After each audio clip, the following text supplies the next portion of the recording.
Hey guys, so I'm going to preface this video by saying that there is some graphic footage of dead chickens, although I did not film the process of actually dispatching them, just the cleaning and eviscerating.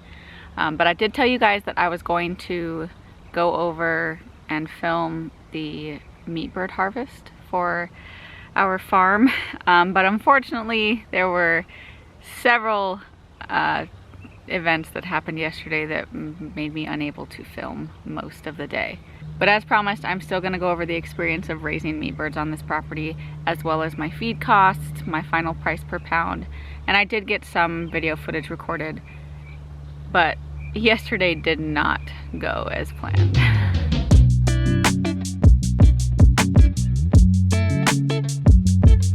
So I started the morning setting up for harvesting day. That included putting up the killing cones, setting up the scalding tank with the propane burner that we have, setting out the plucker, and then the whole evisceration station table setup that I have. So here's the killing cones and the killing station, and then it will seamlessly transition to the scalding tank, and followed by the plucker, and evisceration is occurring in the porch. Now, I'd made the killing cones the night before out of 5-gallon buckets that we had in the barn, and I'll make a video of that at a later date. It was super simple, super easy. I did it by myself and free. I mean, I had 5-gallon buckets laying around, but 5-gallon buckets are $5 at your local hardware store. So it's way cheaper than trying to buy one of those metal killing cones online, which run from like $30 to $60. They're ridiculously priced. And I've never purchased one. I've always made one out of like pots or something we had lying around the house. But yesterday, or the day before yesterday, I specifically made these out of a 5-gallon bucket to be used over and over again for all of the meat chickens that we will raise on this property. So first thing that went wrong, unfortunately, I had a friend cancel on me the night prior. That would have left us with 5 people to do this process. But since the friend canceled, we only had 4. So it was Chase and myself and my mom and a family friend named Dave. And that leaves 4 people for 5 total stations that we have running, which makes it a little difficult to film the process because you end up running around to different stations trying to keep everything streamlined and moving along. So that's the main reason I couldn't video a lot of it, because I can't just abandon the work that I'm supposed to be doing so I can take some videos of people. But there was also another reason that I didn't end up filming a whole lot. So Dave and Chase were primarily running the dispatching station with the killing cones. They were retrieving the birds, dispatching them, and then they would hand them off to my mom, who was running the scalder. Now the scalder takes someone at the scalding station like 24/7. That tank has to be at about 148 to 150 degrees Fahrenheit constantly to properly scald the birds and get the feathers nice and loose so that they can be plucked off. So my mom was there for most of the time, and then I was at the evisceration table working on every single bird that was dispatched. So I did all of the eviscerating for all of the birds. And that just left people running back and forth to the plucker. Either Dave or Chase or my mom would scald and then pluck, and then they would hand the birds off to me and I would completely clean them out. And I love doing the evisceration. I have pretty small hands, so it's actually easy for me to get my whole hand up inside the bird. Easier for me than, you know, Chase or Dave, who have larger hands, and these birds were kind of small. So I spent the whole day at the evisceration table, and I think we got about 26 birds done before the accident happened. So I didn't see this happen because I was busy with my hand in a bird, but I guess one of the live birds that Dave was currently harvesting ended up moving its head at the last minute, and Dave had a razor blade knife and just sliced his finger down pretty deep. He went inside. My mom's a nurse, so she went and triaged it and determined that he needed to go to the ER, and Chase drove him to the ER, and he ended up getting 3 stitches and a splint. He ended up cutting all the way down to the bone. But he was great. He was a good sport about it. They were only gone at the ER for about 2 hours, but in that time, my mom and I had to finish the last 8 birds by ourselves. So I picked up the dispatching, I killed the rest of the birds, she did the scalding and the plucking, and then I would run over to the evisceration table and clean them out. And it was pretty streamlined with the method that we got down. I think we finished the last 8 birds in less than 45 minutes, so it went pretty well.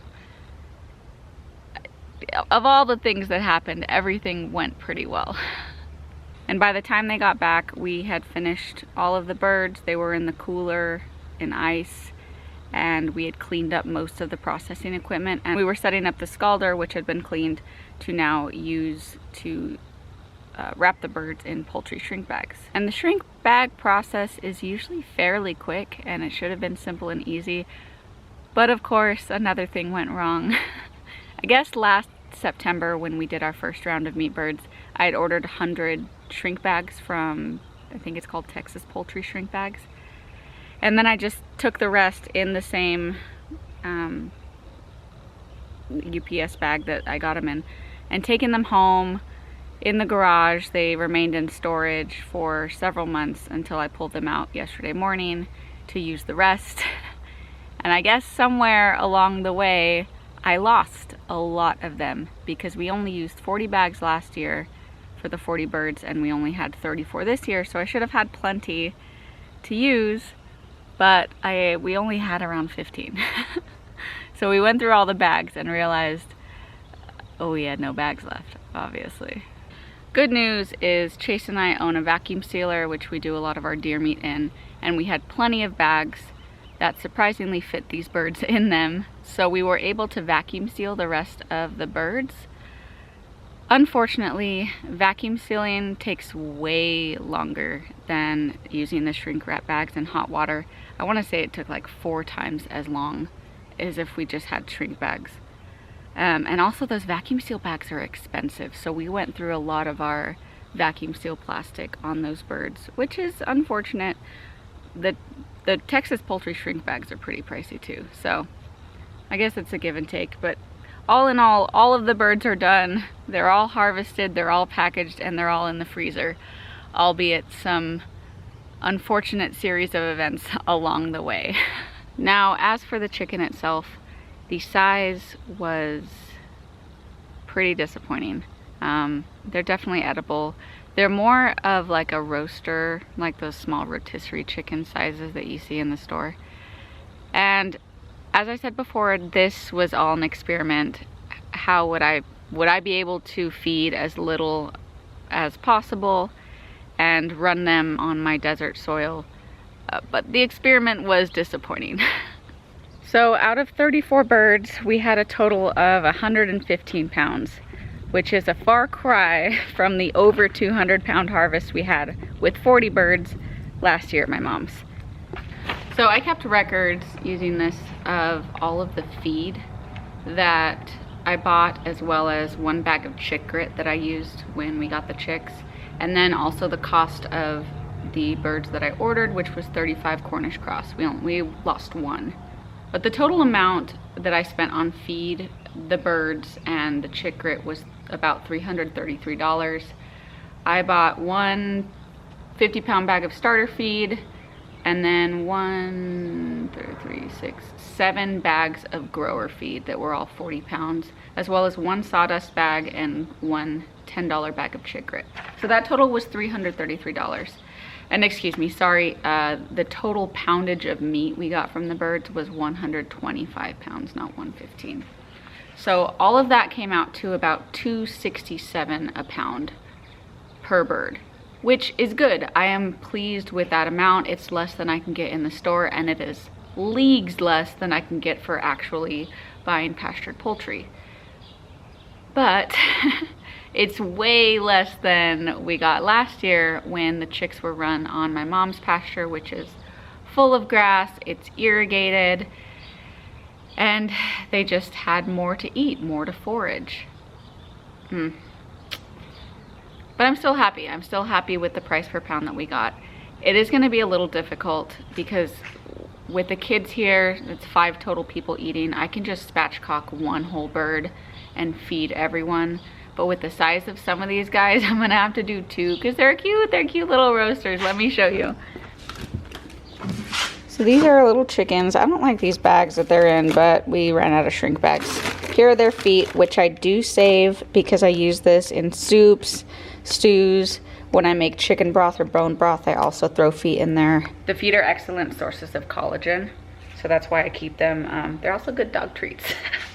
But here's one of our little birds. Look at this little guy. This is his back. You can't really see the breast. Let me find you guys. I think I have, yes, this one's in a bag. So we also got our half cow in the other day, which is exciting. But this does a better job of showing you the size as in one of these shrink bags. But look at this little guy. He's so tiny he can fit in my hand. So this is his back. And this is his breast, and they are relatively small. I think most of the birds averaged at like 4 pounds or less. There were some large ones, presumably roosters. They got more of the food because they were bullies. But relatively small little roaster birds. And these are jumbo Cornish crosses, so they should be like twice this size, honestly. I think the average poundage bird we got at my mom's last year was between 5 and 6. So that was the harvesting experience of yesterday. I know I promised you guys a ton more footage of actually the harvesting process as well, but as you find out, it was full of disasters. But Dave is okay. He only had 3 stitches and his finger is fine other than the 3 stitches in it. But he missed tendons and everything, so that's good. And all of the chickens are done. We got it done. It was a grand old time. I do still have a couple things left to do. We were exhausted yesterday. We finished up around 2 p.m. We'd started at 8. I started at 6, but everyone got here around 8. So I didn't finish all of the cleaning yesterday. I still need to finish cleaning my pressure canner, which is what we used as the scalding tank. It makes an excellent scalding tank. And I still need to finish cleaning out this plucker. I did rinse it, but after we use it, I like to scrub it down with bleach and just cover it to keep it ready for the next harvest. And I should be done. We retain all of the livers and hearts from the chickens because I like to freeze them individually. The dogs love them frozen as treats.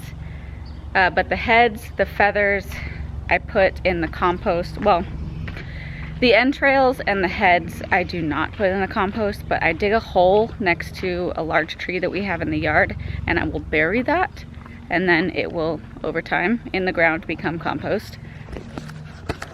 But as for the feathers, they go in the compost pile, which I need to flip this compost over into here to make one large pile.